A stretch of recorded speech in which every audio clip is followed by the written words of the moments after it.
Bom dia a todos. Hoje nós vamos falar um pouco sobre queimaduras.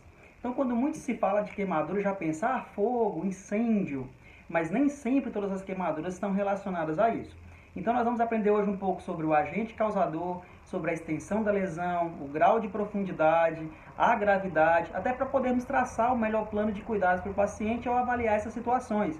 E aí, então, realizar um bom cuidado pré-hospitalar e intra-hospitalar. Então, vamos ver o vídeo a seguir.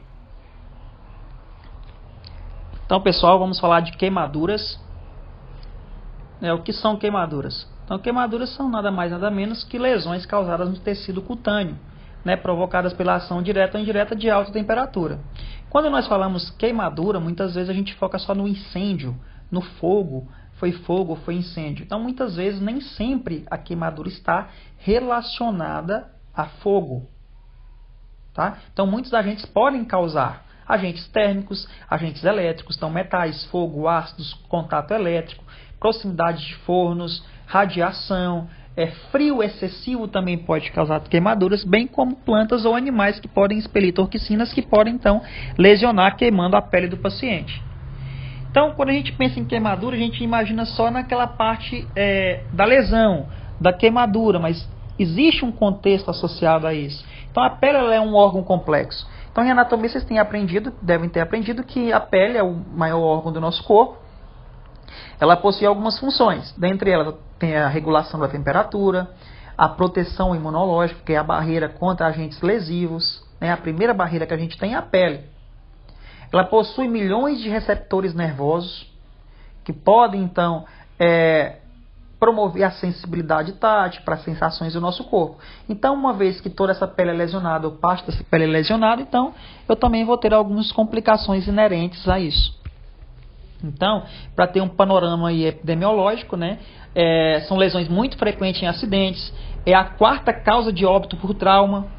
Então, no Brasil, estima-se que aproximadamente 1 milhão de acidentes por ano. Dentre estes 1 milhão de acidentes, 100 mil procuram atendimento hospitalar, 2.500 evoluem para óbito, e um caso muito importante é que de 2 a 3% desses acidentes acontecem em casa, atingindo geralmente crianças. Então é uma coisa muito importante que deve ser levada em consideração. Então, quando imaginamos aí o quadro clínico, os sinais e os sintomas da queimadura, além das lesões físicas, além da parte que se perde, nós temos que imaginar também que tem todo um quadro envolvido. Porque saúde, ela não é só a parte física, o bem-estar da parte física. Ela é um bem-estar biopsicossocial. Então, a pessoa que sofre queimadura, ela tem a dor física, ela tem a dor emocional, ela tem todos os problemas sociais, espirituais, os problemas psicológicos por quais as pessoas que sofreram uma queimadura de grande porte vai passar. Como vocês podem ver aí na foto que eu destaquei, como era essa moça antes, como ela ficou depois. Então tem todo um processo, um contexto psicológico que também pode envolver um paciente que vai necessitar não apenas de cuidados físicos, mas cuidados psicológicos também. Então, de acordo com os parâmetros que eu vou avaliar uma queimadura, a primeira coisa que eu tenho que observar é o agente causador. Então ela pode ocorrer de várias formas e por vários agentes. Então eu posso classificar esses agentes causadores em agentes físicos, vapor, objetos aquecidos, água quente, chama, eletricidade, corrente elétrica.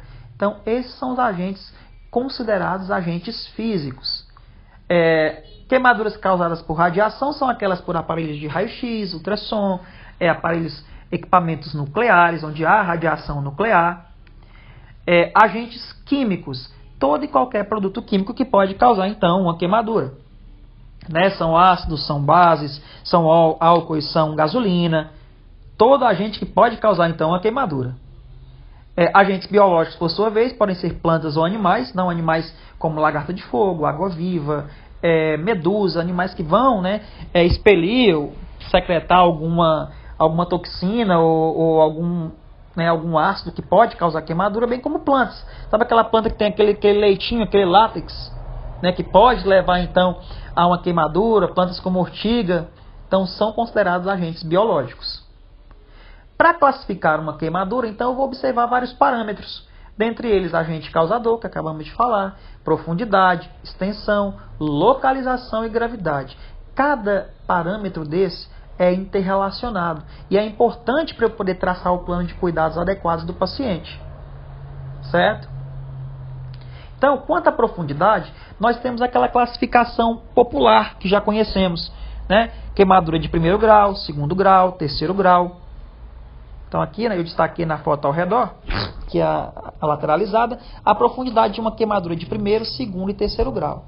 Então, podemos ver que a queimadura de primeiro grau, para entender, né, queimadura de primeiro e segundo grau e terceiro grau, nós temos que imaginar que a pele possui várias camadas. Então, em anatomia, vocês devem ter visto que a pele possui várias camadas. A epiderme, a derme, né, tecido subcutâneo, músculo, osso.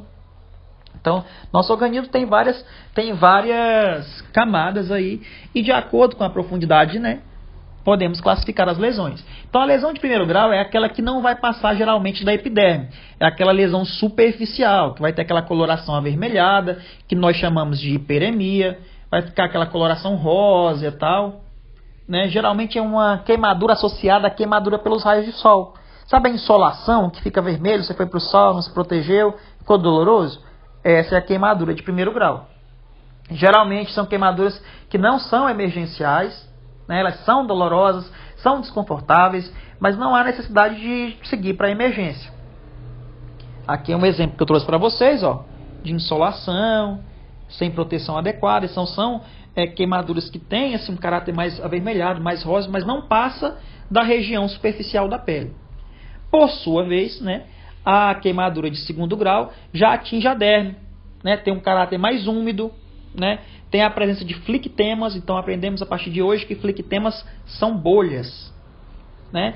Então, pessoal, geralmente, né, essas bolhas elas podem estourar ou não, mas é uma característica que vai diferenciar uma queimadura de outra. Então a única queimadura que possui bolhas é a queimadura de segundo grau. Essas bolhas nós também chamamos de flictemas.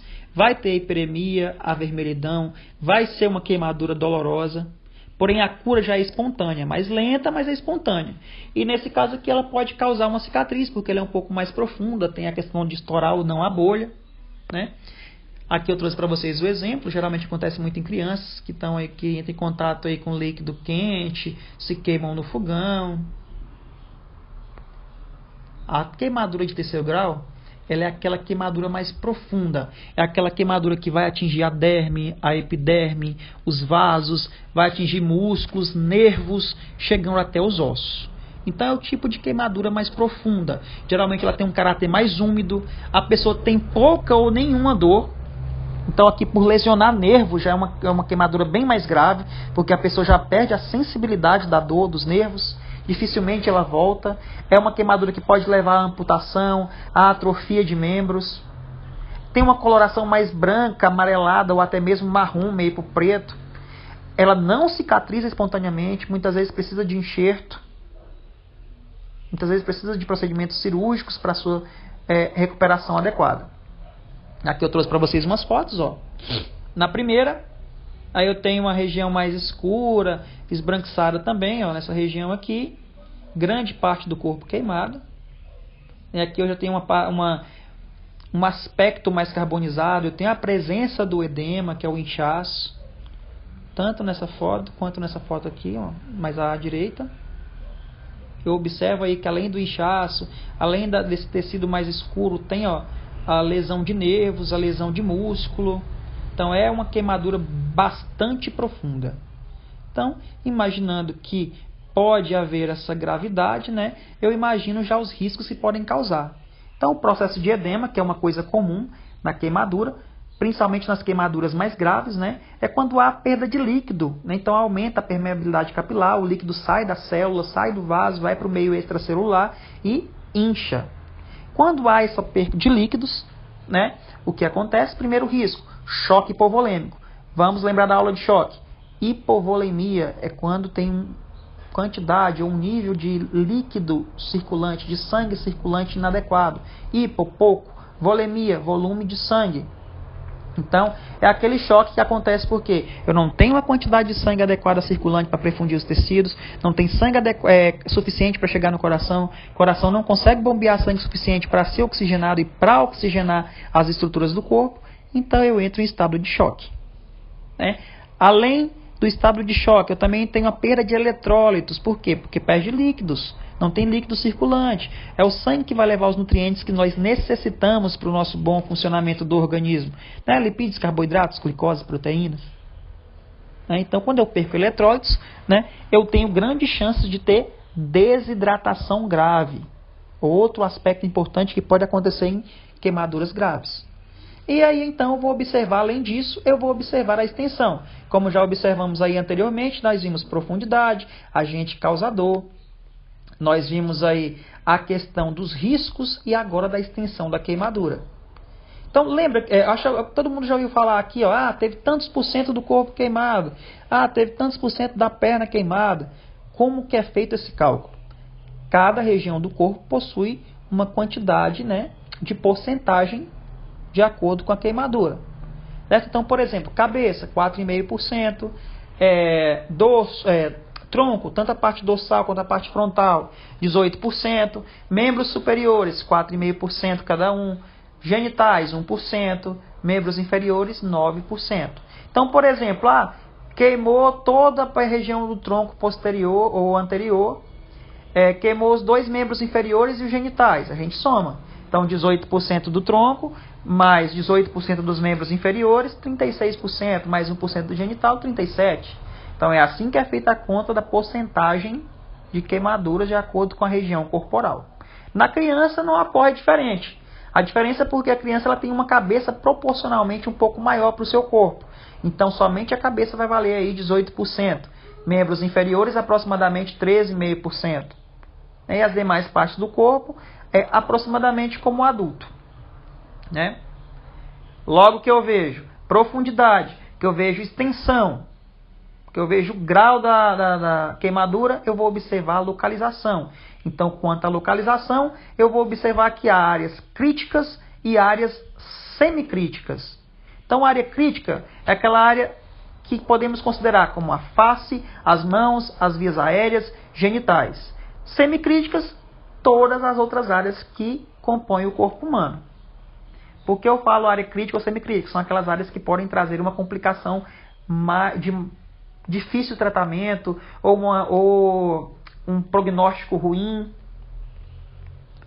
E a gravidade depende disso. Depende da profundidade, da extensão, do envolvimento das áreas, se foi áreas críticas, se foi áreas semicríticas, né, da idade, porque extremos de idade também são fatores de risco para complicações. Então, maiores de 55 anos, menores que 10 anos, porque aí já envolve a barreira imunológica, já envolve um organismo debilitado. Presença de lesões associadas, como eu falei para vocês anteriormente. Muitas vezes há trauma envolvido, muitas vezes há lesão de outros órgãos, como pulmão, coração, outros órgãos que são lesionados de acordo com o trauma ou a queimadura. Doenças que são associadas e são preexistentes, doenças de base. Teve uma queimadura grave, mas além disso ele é diabético. Além disso ele é hipertenso. Então, diabetes mellitus, hipertensão arterial sistêmica, insuficiência cardíaca congestiva, todas elas são situações que podem agravar o caso do paciente em caso de queimadura, e se essa queimadura for grave, ainda piora o quadro desse paciente. Então, pensando nisso, a gente tem que desenvolver um plano de cuidados. Nossa disciplina, primeiros socorros, tem que focar no cuidado pré-hospitalar. Então, nós temos o ABCDE das vítimas queimadas. Então, eu vou observar a queimadura que envolve, né, as vias aéreas. Então, se envolve face, se tem edema, se é edema de faringe, de orofaringe. Né? Logo depois, eu vou observar se houve a inalação de fumaça, se há confusão mental, porque os gases tóxicos liberados na combustão podem causar confusão mental, pode diminuir o nível de oxigênio cerebral, pode asfixiar o paciente. Né? Vou avaliar o tamanho da queimadura, os sinais de choque, avaliar o nível de consciência e proceder ao curativo. Então esse é o ABCDE, é a parte primária que eu observo ao atender uma pessoa com queimadura. E lembre-se sempre, chamar o atendimento, 92 e 93, explicar a situação e proceder ao atendimento. Então, caso a vítima esteja instável, eu já vou chamar o atendimento e já vou realizando o ABCDE ao caminho do hospital. Se o paciente estiver estável, eu já posso ir ali realizando procedimentos, né, próximo do local que ele se encontra até o socorro chegar, né, verificando os sinais vitais, frequência cardíaca, respiração, temperatura, pressão arterial, monitorando esses sinais vitais, fazendo toda uma anamnese. Então, se é um paciente consciente, eu já vou perguntando se ele tem alergia, eu já pergunto se ele tem alguma doença associada, se tem algum sintoma diferente. Vou propiciar um acesso venoso calibroso.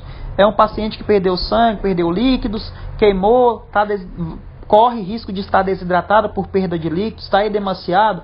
Então a gente vai propiciar um acesso venoso calibroso para que posteriormente, quando ele precisar de fazer a reposição eletrolítica, né, esse acesso já está aí viável para fazer essa reidratação. Afastar a vítima do agente causador. Então, se é um animal, se é choque elétrico, se é fogo, afastar o paciente do agente que causou para manter a segurança do ambiente de quem está ao local, né, ao redor. Se a vítima estiver em chamas, o que eu faço? Eu vou correr, chamar o profissional de saúde. Não, o profissional é você. Lembre-se, tempo é vida. Quanto mais tempo eu perco, mais vida eu perco. Então, eu vou envolver o paciente num cobertor, eu vou rolar o paciente no chão para que essas chamas sejam minimizadas e aí eu tenha, né, o mais rápido possível aí, a minimização dessas chamas. Né? Resfriar a área com água, retirar adornos da vítima.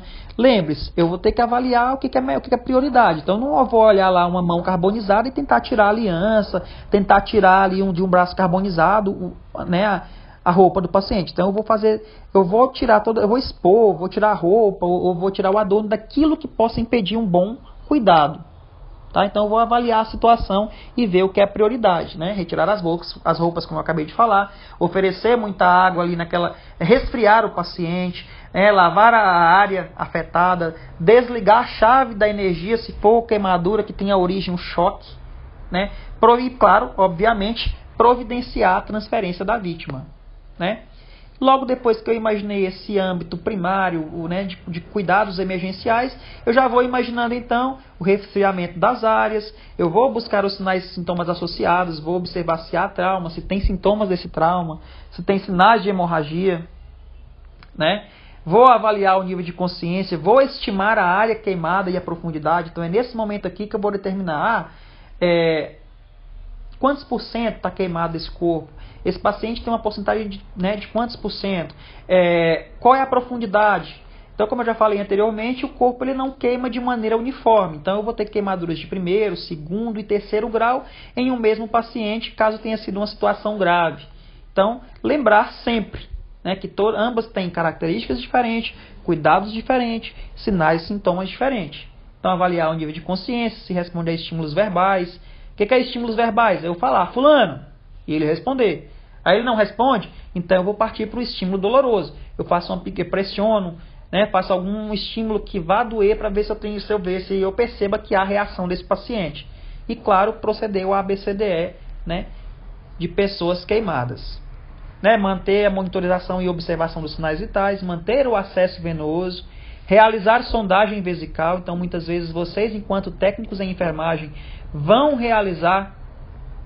auxiliar o enfermeiro na realização da sondagem vesical. O que é a sondagem vesical? É quando passa-se uma sonda, né, na uretra do paciente e vai até a bexiga, né, para coletar a urina. Então, infusão de cristalóides, falamos isso na aula de choque, e curativos de 12 em 12 ou 24 em 4 horas, de acordo com a prescrição. Prescrição essa que pode ser médica, né, ou de enfermagem. Lembrando que os dois profissionais podem prescrever e o enfermeiro está apto a prescrever cuidados como curativos também. Se é uma situação que pode ser grave, pode causar choque, então ela pode causar parada respiratória, parada cardiorrespiratória. Então é preciso manter os materiais de intubação orotraqueal, é preciso manter o carrinho de emergência próximo, é preciso manter os medicamentos de urgência. Vou verificar o estado nutricional desse paciente, o estado de hidratação, né? E claro, vou atentar para as crises de dor. Harry, mas você acabou de falar que queimadura de terceiro grau não tem dor, tem pouca dor. Sim, mas eu também falei que O corpo, muitas vezes, em situações graves, ele não queima de maneira uniforme. Então, vou ter associado queimaduras de primeiro, segundo e terceiro grau. Então, às vezes, o paciente sente crises de dores fortíssimas. Então, é preciso avaliar essas crises de dor para manter um conforto e bem-estar ao paciente e, consequentemente, traçar um cuidado melhor para ele. Então, realizar os curativos prescritos tanto pelo médico ou enfermeiro, como eu já falei, de acordo com o protocolo de cada instituição. Há outros procedimentos que também são realizados, procedimentos cirúrgicos, muitas vezes pode haver a amputação, pode haver o desbridamento ou debridamento, que é quando faz aquela raspagem, tirar aquele tecido esbranquiçado, aquele tecido escuro.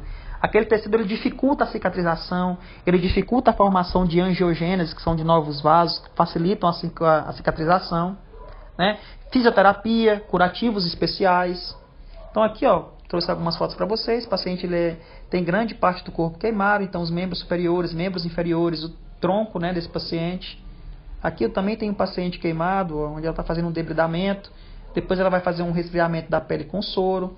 Essa aqui é um tipo de vestimenta especial para a proteção da pele que ficou muito sensível após alguma situação de queimadura. Outras situações como fisioterapia, massagens, roupas compressoras, que possam então reabilitar esse paciente e fazer com que ele volte o mais próximo do estado original. Aqui são alguns tipos de curativos para reconstrução da pele, para diminuição dos sintomas e também da proteção contra agentes infecciosos. Aqui são algumas referências que eu estou indicando a vocês para procurarem, para complementar o conteúdo. Eu espero que tenham entendido e até a próxima.